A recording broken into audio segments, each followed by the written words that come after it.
As the nation continues to ramp up vaccine rollouts, universities, including ones right here in the tri-state, now pushing for students and staff to get their shot. Notre Dame University in South Bend already announcing a mandate on vaccinations in order to prepare for classes in the fall semester. University of Evansville President Christopher Pietruszkiewicz joins us to discuss what steps UE is taking for schools or the school semester next year. Good morning. Good to have you, Mr. President. Good to be here. Thank you. Now, I get to right to the crux of this discussion is, will there be a mandate by the University of Evansville? It's not in place right now, but will there be a vaccine mandate for students and staff there in the future? Well, we haven't made that decision yet. We've been watching what's been happening around the country. I know you just mentioned University of Notre Dame.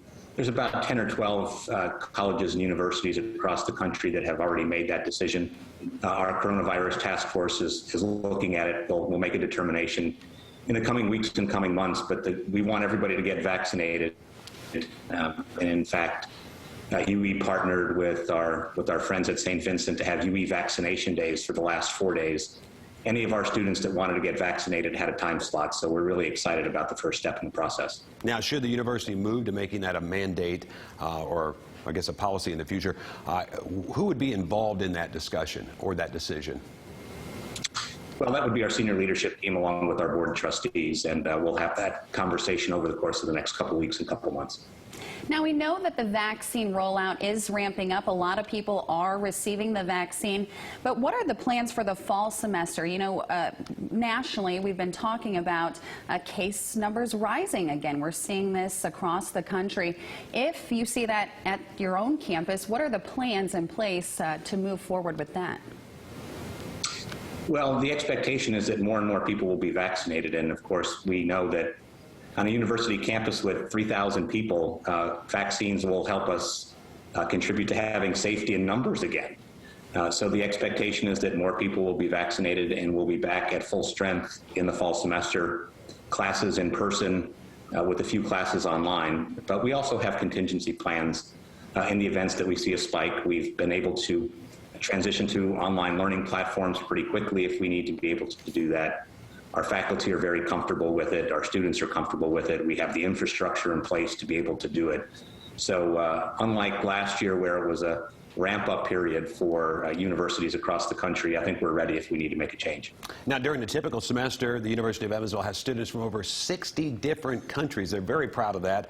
And with travel restrictions in place for many of these countries, will that have an effect on student enrollment next year? Well, we think we're going to start to see an increase in international students for next year. It's starting to happen on our campus with applications. It's starting to happen across the country.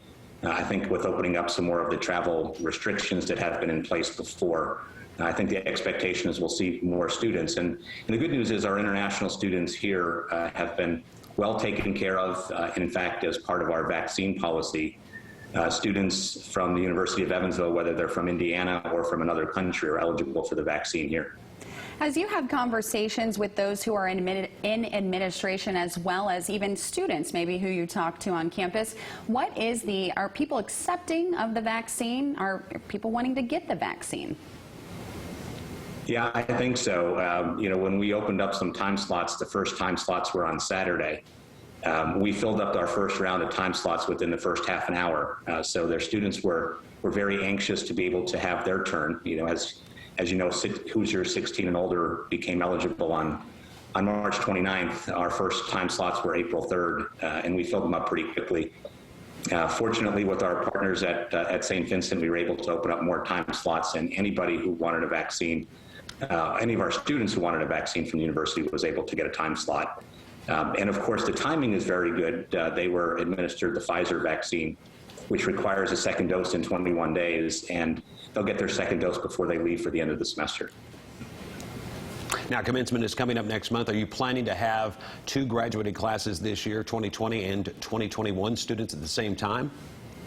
No, we'll actually have three commencement ceremonies, three commencement exercises, May 7th and May 8th. Friday night, we'll have the class of 2020 who's been waiting more than a year to be able to walk across the stage. And then on Saturday, we'll split our four colleges into two. so that we're able to limit the number of people at the Ford Center, but yet allow our students to be able to invite their family and friends to be able to celebrate with them. So looking forward to in-person celebrations in a couple of weeks. Well, that is some exciting news there. Christopher Pietruszkiewicz, the president with UE, thank you so much for your time this morning. Good to be with you. Thank you.